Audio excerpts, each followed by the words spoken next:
Tonight we have Jenni O'Connor with us, author of Mastering Mental Ray. And she's here to talk about mental ray with us, rendering techniques and for the 3D professional. Jenni, thank you for being here. Larry, thank you for coming to Chicago and Yeah.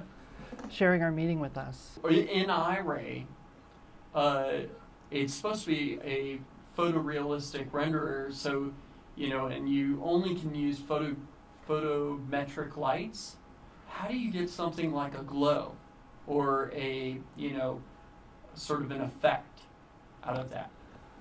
With iRay, it's actually very easy. So the best demonstrations are always a teapot on a plane. So we'll just quickly make a little teapot on a plane.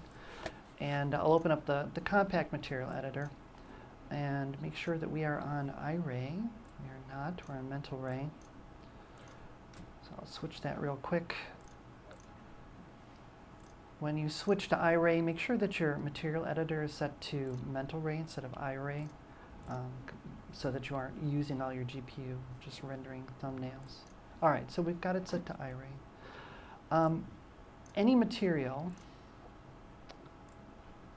that has self-illumination settings, Arc and Design, Autodesk generic material in particular, can be made to illuminate the scene in mental ray iRay. Simply by turning on self-illumination and clicking render. That's really pretty much it. It's that simple. It's that simple. You turn on the self-illumination in the material. And away it goes.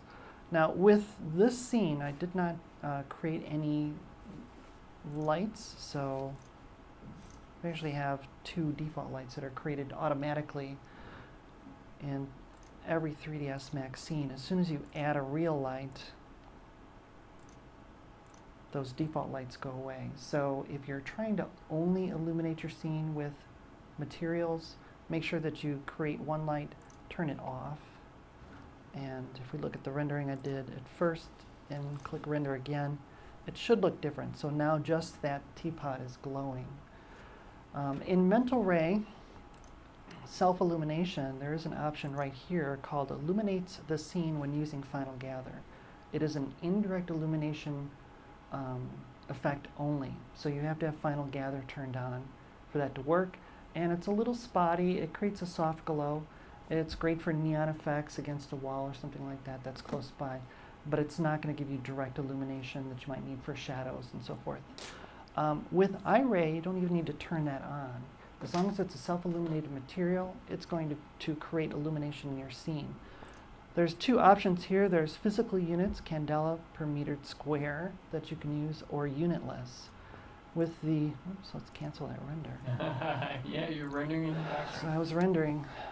With physical units, if you're trying to mimic a specific, light shade or something like that, you'd have to figure out about how much area that object takes, and then do a little bit of math to figure out how many physical units you would need there.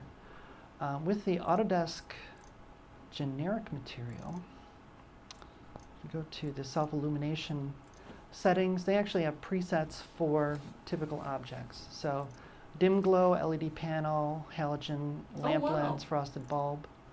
And some of these values are really bright. And that should create a lot of illumination. That just blew it out, didn't it? Yep, but if you press 8 to bring up the exposure controls, we can click render preview and then set our exposure so that looks correct. There you go. And then click render.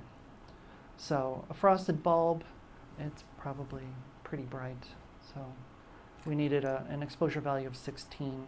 So that's probably brighter than the sun. So exposure control here, we're back in mental ray. We're out of iRay. It is a mental ray photographic exposure control that should be used for both mental ray and iRay. So it's just the software wirenet that takes the rendered image and converts it into something that's usable for you.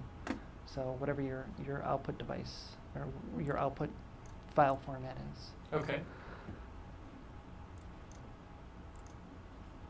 So with iRay, you can actually light an entire scene simply with self-illuminated materials. And we've done that for projects. With mental ray, you have to have a physical light in there.